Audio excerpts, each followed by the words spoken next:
আজকের এই রেসিপিটা বানানোর জন্য প্রথমে ঢ্যাঁড়সগুলোকে লম্বালম্বি করে অর্ধেক করে কেটে নিচ্ছি। তারপরে ভালো করে ধুয়ে জল ঝরিয়ে দিয়ে দিতে হবে স্বাদমতো নুন, হলুদ গুঁড়ো আর সামান্য একটু বেসন ছিটিয়ে এইভাবে হালকা করে মেখে নিতে হবে। এবার এখান থেকে অল্প অল্প করে ঢ্যাঁড়স গরম ছাঁকা তেলে দিয়ে ভেজে নিতে হবে।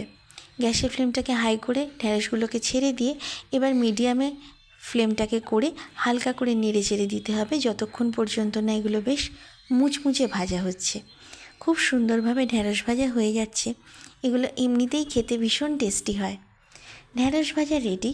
বাদবাকিগুলো এইভাবেই ভেজে নিতে হবে। দেখুন কি সুন্দর হয়েছে ঢ্যাঁড়স ভাজা।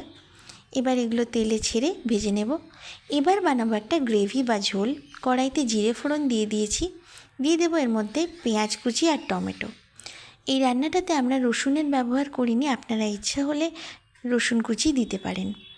এবার দিয়ে দিচ্ছি স্বাদ মতো নুন, হলুদ গুঁড়ো, জিরে গুঁড়ো আর ধনে গুঁড়ো একসাথে, একটু লঙ্কার গুঁড়ো, কাশ্মীরি লঙ্কার গুঁড়ো, সব কিছু দিয়ে ভালো করে কষে নেব। নুন দেওয়ার সময় খেয়াল রাখতে হবে ঢ্যাঁড়স ভাজাতেও নুন দেওয়া আছে, সেই বুঝে নুনের ব্যবহার করতে হবে। মশলা কষিয়ে নিয়ে এবার দিয়ে দিচ্ছি সেদ্ধ করে রাখা আলু ডুমো ডুমো করে কাটা আছে। এবার দিয়ে দিচ্ছি আদা বাটা আর সামান্য একটু কসুরি মেথি।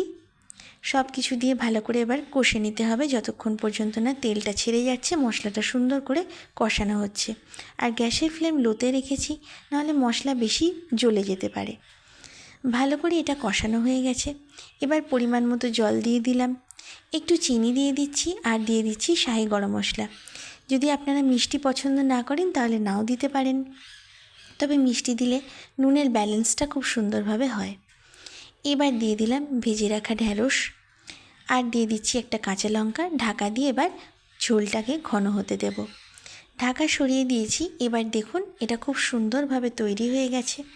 এবার একটু হালকা করে নেড়ে চেড়ে দিলেই হয়ে যাবে। রান্নাটা একদম রেডি। ঢ্যাঁড়স ভেজে এইভাবে ঢ্যাঁড়সের ঝাল বানিয়ে দেখুন, অসাধারণ স্বাদ হয়। বানালে আপনারাই বুঝতে পারবেন। আমরা এরকম মাঝে মাঝে ঢ্যাঁড়স রান্না করে থাকি, সেই রেসিপিটাই আজকে আপনাদের সাথে শেয়ার করলাম। এটা গরম ভাতের সাথে, রুটির সাথে, পরোটার সাথে ভীষণ ভালো লাগবে। বানিয়ে দেখবেন একবার ঢ্যাঁড়সের ঝাল। যদি রেসিপিটা ভালো লাগে তাহলে প্লিজ চ্যানেলটাকে সাবস্ক্রাইব করে নেবেন, ভিডিওটাতে একটা লাইক দিয়ে দেবেন। ভিডিওটা দেখার জন্য আপনাদের সবাইকে ধন্যবাদ।